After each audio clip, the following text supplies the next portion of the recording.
that we know exactly where we're heading all the time. There are probably hunters here. This is Conestoga Mennonite Church.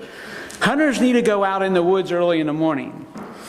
And hunters sometimes need to mark territory and get back to the same tree because, well, it's the tree of life of seeing a deer that you want to see with big horns, antlers, correction. If it's an extra dark morning, it's a little harder to see that path. And if you don't have one of those little red lights that don't scare deer off, you might stumble over a few things. And in our own paths of life, we occasionally enter times that are a little more dark. And we might stumble a little bit more to get where we know we're trying to get. And life is like that. But God is with us in these things. God has put a call in our lives and invites us to live into it. And so it's not just this wide open, well-lit understanding many times in life. There are times we need to go through territories that are a bit more dark and hazy. And yet knowing God, leaning into God, being close to God, seeking God in our daily life and taking time to step back daily to remember and remind ourselves and invite God into who we are will help us through those times that we need to path lit a little bit more than it is. We are such different people. As I look around at you this morning, you're all unique. You're all different. Some of you are really unique, I hear. You know, among us, when we get together in a group, there's always the characters, if I can. Maybe I'm one of them, I don't know. There are the quiet ones. There are those that fill the room. There are those who are there. We are different. We are unique, but we all bring something. And the scriptures in 1 Corinthians talk a lot about the gifts of the church and the importance of the body and how we need each. And it's not any one that's more important. We're all so valuable and important as we come together. It's what we do together. It's not any one person, but it's all the pieces of that. You know, I thought about this the other day. You know, you get busy sometimes in life and you're driving with your job, or it depends on your situation, but you're hungry and you pull into McDonald's. And so you get a combo meal, right? You get a Big Mac and you get fries, you get a drink. You're hungry. But you know, there's other things down in that bag. If you look down the bag, there's going to be napkins. There's probably a straw for the drink. There's maybe salt and pepper, some ketchup. I don't think that I ever pulled into McDonald's for a napkin.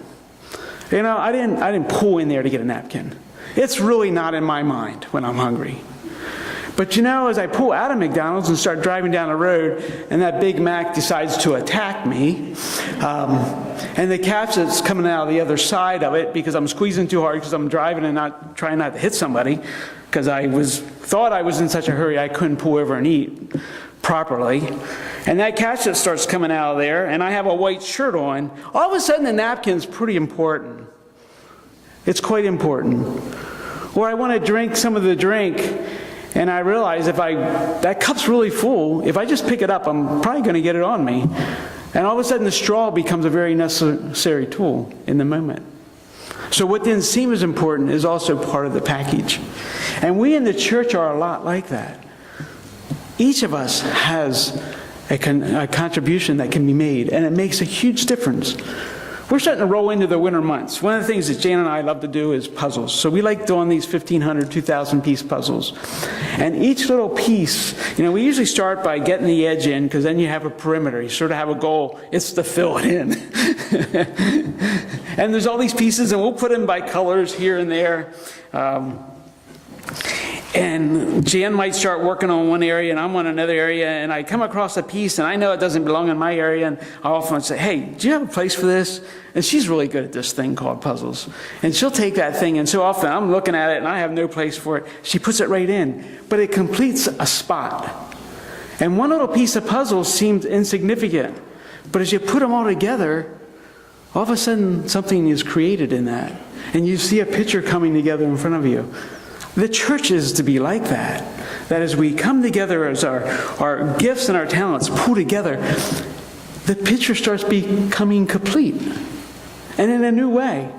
And the color, one little tiny color that seemed like it wouldn't matter at all of a sudden is part of something that's really important. And it helps you to see something that's beautiful. And the church is like that. Yesterday at conference, a number of our congregations were, at our fall assembly day, congregations were sharing the power of God at work in them. There's some incredible stories. I wish you could have heard them. From very different angles. Congregations all trying to be faithful, trying to faithfully serve God, looking around them and asking, what is it that God has for us where we're located in our neighborhood? What are we supposed to focus on? And they were sharing some of those things. It's such a blessing to hear people with passion talk about what they've lived into. And some of those things that they're living into are, you're sitting there thinking, wow, that sounds really hard to do. Somebody's taking up a lot of responsibility. Somebody's sacrificing time to make that happen. But they're talking about, as they've done that, as they've given themselves, the beauty of what's come out, the fullness of life that's coming from that, the joy that they're experiencing because they said yes to taking up this vision and purpose. So there is that sacrifice, but then there's this joy. And as we talked among each other yesterday, it was very clear that our congregations are they are so purposeful in trying to be faithful to what God has called them to be. But they're not all working at the exact same ministry, but they're all trying to serve God in a faithful way. That is one of the biggest blessings, I think, of being a conference of churches, of knowing and valuing that each of us, each congregation, is trying to be faithful to God. And there are things we do at home in our congregations, there are things we do together in a broader way that we can't carry as one congregation, but we can carry together. And we can resource one another in those things. This idea that we are given in Corinthians, that the body has many parts, skills, abilities, values, but all are valuable. And one shouldn't think more highly than the other, and one shouldn't think that they're insignificant and they don't matter, because it all matters. Because it's the touching and the moving together and the engagement that makes incredible difference. So then in our lives, our personal lives, coming back to us, me, you, how do we begin being faithful to this call that God has in us? And I just want to work at a couple of attitudes that I think that are really helpful as we, or me, tries to be faithful in this thing of living into what God's purpose is for our lives. Number one, attitude. Adopt this attitude of being a servant. That you are called to service, not for power, not for status, not for getting your way, but to be serving God and others around you. I'm very much impressed by the mother of James and John, because she did what a good mother would do. As she saw Jesus' kingdom sort of coming into play, she wanted her sons to have some importance in that. They were close-up disciples. She wanted to know that they would be cared for. What mother wouldn't care about that? It's a natural caring. And she came to Jesus one day and wanted to know that her sons would be given a place on the right and left. And that's just a way of saying, I want to make sure my sons are right in the middle of this thing, and they're important, and they're part of this new kingdom. We need this new kingdom. We do not want to be under the Roman rule anymore. We need a new kingdom. I believe in you. You're the Messiah. I want my sons to be part of this.